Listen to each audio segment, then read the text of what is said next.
Hey, what's up guys? I'm just wanted to show you a little video on installing a fuse box in my Mule 4010, and this is just to add some other accessories and things like that I want to put in there. Right now I have some LED lights, some flashers, safety flashers and things like that when I'm on the road, and then an LED light bar in the front and two work lights, adjustable LED kind of pod lights in the back, so when I'm using my chainsaw at night on a trail, I can point them around and pivot them. I can point them down into the bed, etc. What I neglected to do is put any fuses in, and you know, this is something I can obviously add a lot more accessories onto at a later date. Right now with those, I just ended up splicing off the power distributor right here, and I'll zoom in on that in a few seconds to show you that. But I can also, you could also add one of these, and this is just a simple inline fuse, so I could actually cut that right here and put this in down below on the way to the LED light in the front and the back. But I'm going to go with something a little bit better and install this baby, and I'll show you how to do that in just a few minutes.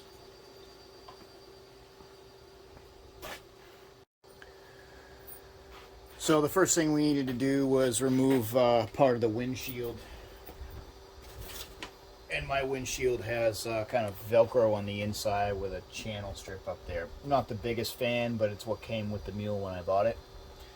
This tends to rattle down here on the hood, so there should be some weather stripping or something on there. I'll figure that out in a later date. It just didn't come with it when I got the Mule. So once we pop the hood, I'm going to show you here the power distributor. And what that is that's just simply these blocks that are put in. It was done by the previous owner, and each one has some screws in there, so they come directly from the battery, positive and negative, and then distribute out. It's for the winch that was put on before I bought the machine. And so what I decided to do is just tap off of that instead of having to go back to all the way to the battery. There's plenty of power coming into those distributor packs, so I'll use that to now distribute out the positive and negative to each one of the devices. And what I'm going to do now is, instead of going directly to each device, I'm going to go into the fuse box first and then go out from there. And I used white and black. Black would be negative, white would be positive. It's just what I had on hand. And I'll zoom in a little bit more so you can see that power block.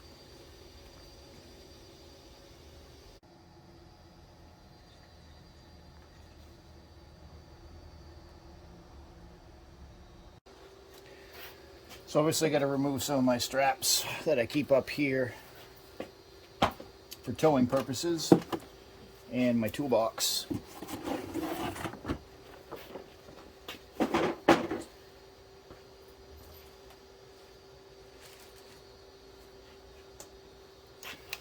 Now I do recommend a couple tools. This is a simple test light. You essentially put this on ground, and then you use this little probe here, and that little light will light up at the end of here if it's positive. You know what, most of the accessories I'm putting in, I don't want the key on. I want to be able to flip the lights on without the key even in, or without the machine running or the key even on.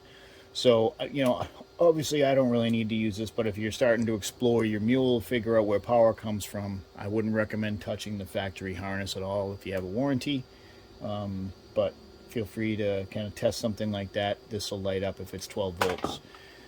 Also highly suggest you get a multimeter and learn how to use one of these. Great for continuity tests, as well as finding what your voltage is. And I typically use this for everything.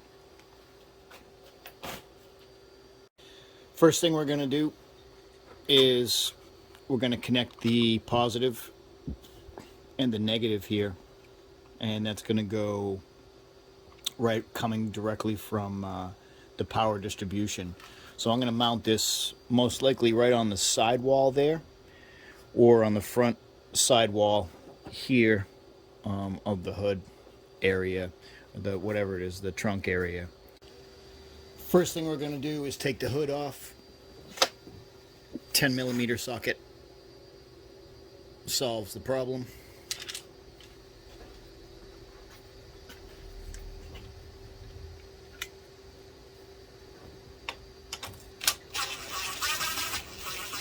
Be careful not to lose the washers.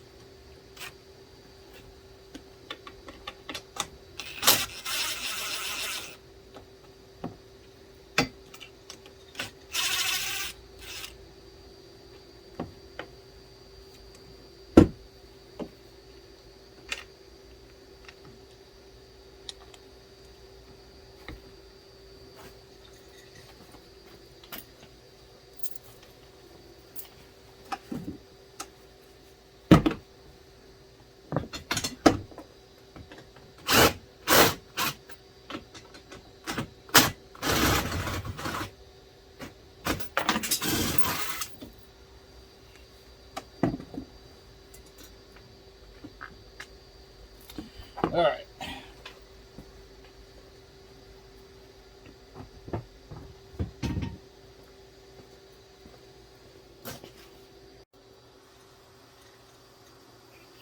So it looks to me the best spot would probably be right here. It's going to eliminate the amount of wires that are going all over the place. And there's a couple ways I can get behind here, because I don't want to just mount it with some screws or anything. You want to use some bolts and bolt it through the sidewall. So what I'm going to do is use a couple stainless steel machine bolts with some nuts and lock washers, and I'll just pop 2 holes, one here and one there. A couple ways you can get at it. You can remove the fender and get up underneath. That's going to require a few tools to do that, namely one of the rivet punches, so to speak. It's a plastic body panel remover, and some extra body panel fasteners just in case you break any. You know, you can use a screwdriver if you really want, but you're going to break them and your fender's not going to go back on the same. So I highly recommend you do that. I'll show you those tools in a second. We're going to mount it right here. And so what I'm going to do is I'm actually going to take the cup holder out. I think that's probably going to be the easiest way for me to get in there, and that's actually how I installed the front LED lights, as well as a phone charger, and that's actually right here. And I essentially just pop the cup holder out. I'll show you how to do that. So to remove the cup holder, we're going to take a flathead screwdriver, all right, and be very gentle. And if you get underneath the cup holder and then pull towards you and lift up, it's a little knob. So then you got one side and you want to go over to the other side and do the same thing. Just underneath and lift, push in and lift, and see it's popping up. And there it is. All right. And then just lift up, and now you get the cup holder out. Now you can get your hand in there to get to the screws and nuts, or the bolts and nuts on the other side to mount that fuse box. Here's a close-up of the cup holder, and you can see the knobs that you're trying to force in, and there's one here and there's one there. So when you, essentially if you do it in the middle, it'll probably come up a little bit easier than what I did. Yeah, there's a little bit of marring on the cup holder, but overall not bad on the frame down here. So I'm going to set that aside, and then what we're going to do is get a drill and drill out the 2 holes we need to put the bolts in. So to mount this, we found the right size screws and drill bit, and what we're going to do is hold this up kind of where we want to put it, and then we're just going to hit the first corner here.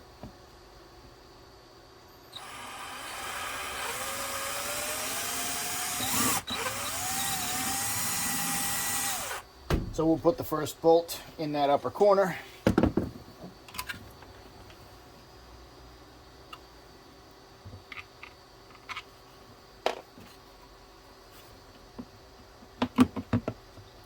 Alright, so what we're going to do now is that's nice and tight. We didn't want to do it too loose. And then we'll screw that in with a Phillips bit.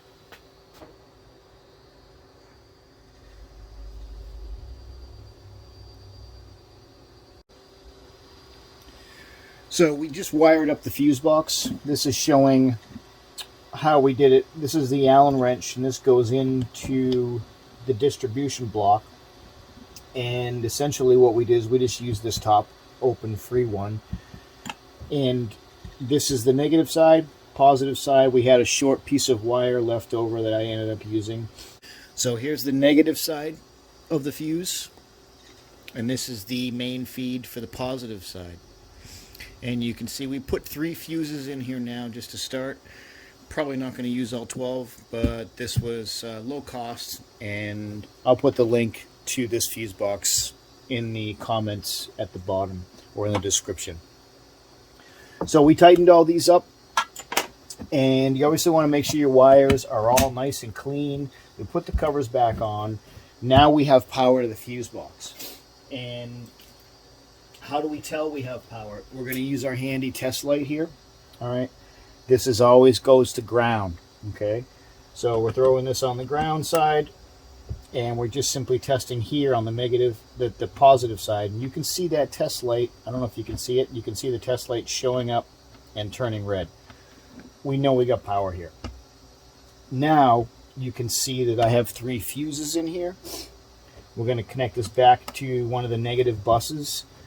Any one of these are the negative side, the negative bus on this fuse box. These are the positives based on going through the fuse. So I want to test this fuse right here, and you can see there it's good to go. If I come over to here to one that's blank, you're not going to see it really light up, but what you're going to see is it light up. Let's say I'll try this one. See that lighting up? This fuse box has a unique option and feature that says, hey, this fuse broke. So what's cool is if this fuse blew, I would see this one light up red. One of the reasons I bought it. Quick and simple and easy. Anyway, we're going to put the cover back on, and then we'll wire this up tomorrow.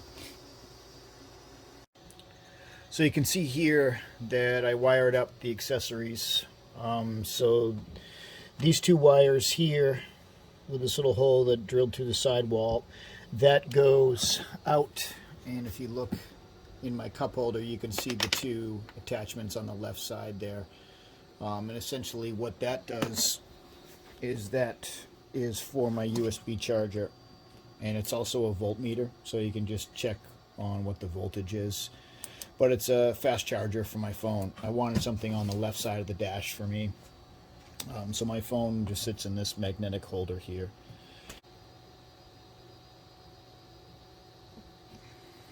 So here you can see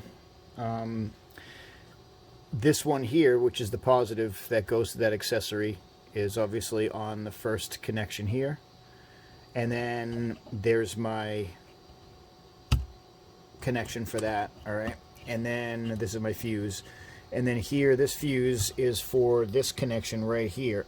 And this goes to the LED light bar here, which I need to put back on once I put the hood back on. And so that essentially comes down underneath the grill here.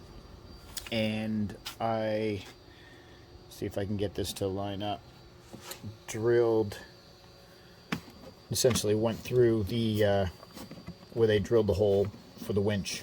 And I just fed my wires down through there. So essentially that's the winch relay right there.